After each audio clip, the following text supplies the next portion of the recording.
Very interesting. Bernie Sanders, Mika, having a huge weekend. Massive weekend this weekend. At Bernie's. And we were just talking about the fundraising difference between the two. And there's an article in the Post about that you were reading. Well, this is on April 15th. Apparently, there's a fundraiser at George Clooney's house, and people get to pay $353,000 in personal or bundled donations to get a chance to go to that fundraiser for Hillary Clinton. And you were saying, Mika, why does she do it? She does it. She doesn't need the money, does she? Yes, she needs some money. She does. And Rick, we're about to introduce you, but we'll kill Hamlet in the first act. Go ahead. This is a bit of foreshadowing, actually. How incredible. A traditional candidate has all the party machinery behind her, has to raise money like politicians have had to do for 200 years. And yet, Bernie Sanders, what kind of month did he have in February? February, $43 million.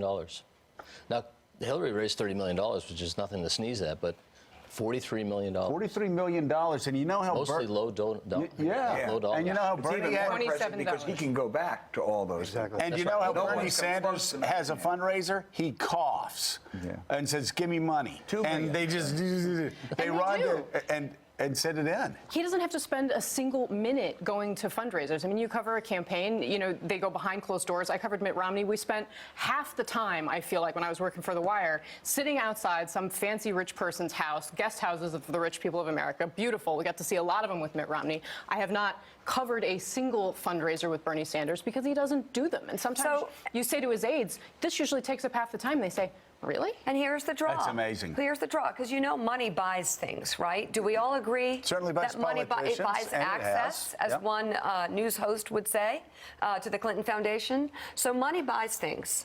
Money makes people feel that they need to answer to you. Who does Bernie Sanders answer to with all the money that he's getting? A bird. The people. That's about it. Just the bird and the people. Well, and that is, Ron Fournier, you were talking about how Donald Trump and Bernie Sanders may not win. They may never be president of the United States, but they've changed politics forever. And the most powerful message they have: sort through everything, sort through the socialism and the sexism and all the other isms. And what you have, though, are two guys that can go in front of a crowd and say, nobody owns me. They're connecting with people here. They're feeling what people are going through, and they're connecting on that level. They're even changing the way you spend money. You don't have Donald Trump spending hardly anything on advertising, and Bernie Sanders is doing a whole different kind of advertising.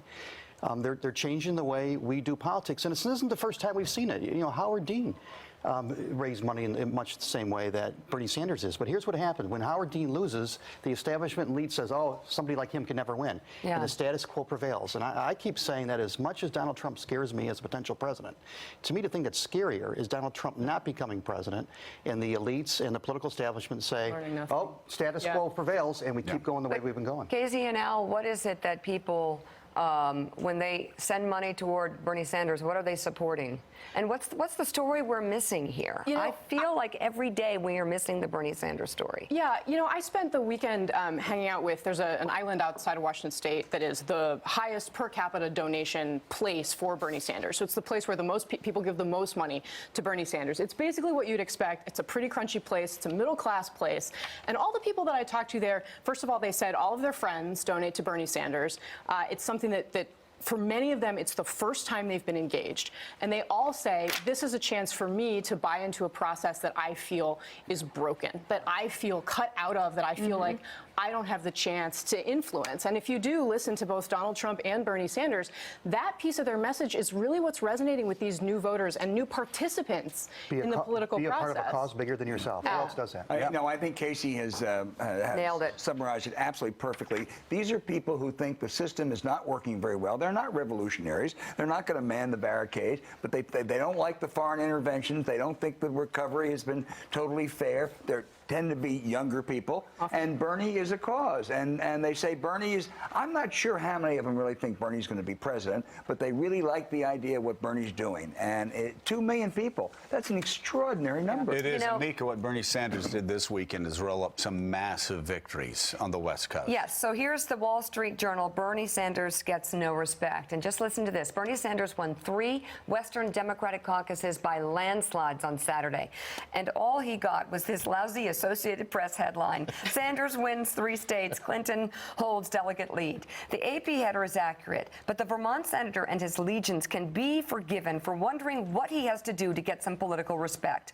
Mr. Sanders is showing the kind of electoral strength that gives him every right to fight on, at least through April's contests and maybe to the convention in July. For all the talk about an open convention that could deny Mr. Trump the GOP nomination, the Democratic establishment has done far more to rig the nominated process to favor elites. And I will say, he was being asked on the Sunday talk shows, are you going to support Hillary when you lose?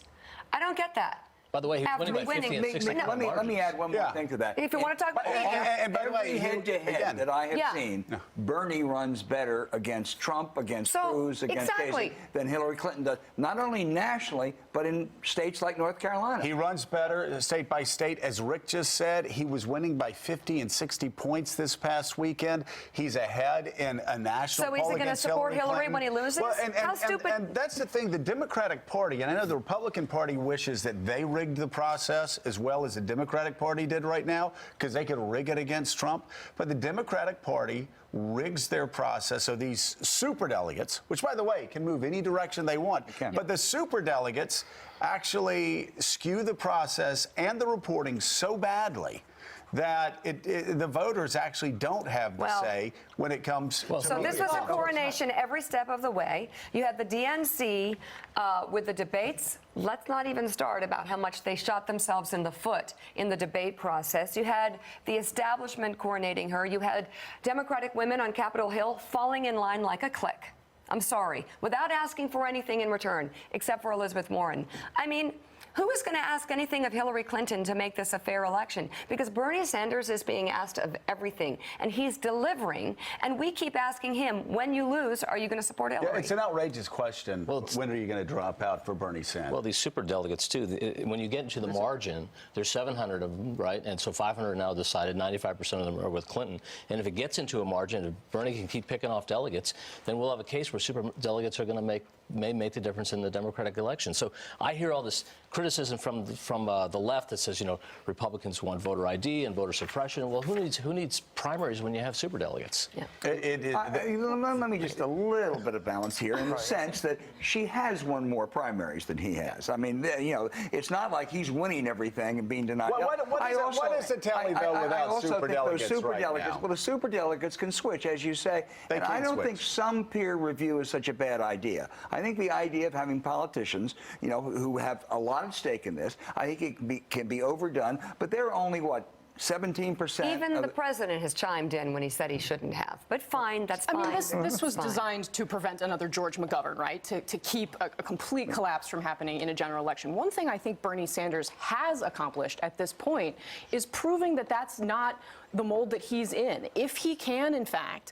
pull off surprise wins in Wisconsin, do well in New York, he's going to go into this convention as somebody who can carry this mantle. He's not going to be viewed as a fringe McGovern type. As you say, these polls are showing him doing better against Donald Trump, something he now uses on the stump. I mean, that is a huge accomplishment, and I think that's what makes the Clinton I would argue people his biggest nervous. hurdle isn't superdelegates, it's the African-American vote. Yes. And if you look at the states coming up, the really high percentages of African-American votes, and if you look back in 08 and 012, this is according to the Washington Post, in states that had at 7% or lower African-American participation, Hillary Clinton lost by 30 percentage points in the last 2 cycles. In states with more than 7%, she won by almost 30 percentage points.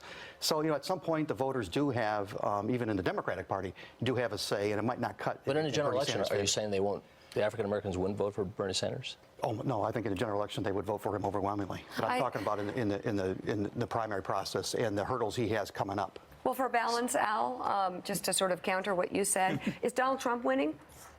Yes. Yes, because there's obsession in sort of the conversation with stopping Trump. So it just seems like these outsider candidates. Well, Trump is clearly getting more votes than anybody else in the GOP contest. Right.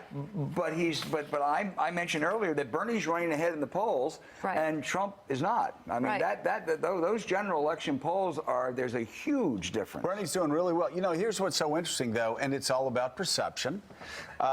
If you take all of the delegates, the ones that the voters allocate, then you add on the superdelegates. We showed it before. Hillary's up by about 700 delegates. That's pretty insurmountable. You look at what the voters put out there, and you've got about a 200 delegate gap. That's a massive difference, especially, you know, early in the process where it looks like the process is over before it even begins. That's how the Democratic Party likes doing it, and that's certainly the Democratic Party's even business. if you strip out the superdelegates, so Joe, because of proportionality, right. He has to win overwhelmingly, and because of right now her overwhelmingly support among African Americans, the math cuts against him. He's got to do better among blacks if he wants to win this nomination. That's his big The challenge. only way he has any shot, and it's slim at that, is he's got to beat her in New York. I mean, New York is his Gettysburg. I mean, he's really got to beat her in her home state. I think that would make people sit up and take notice.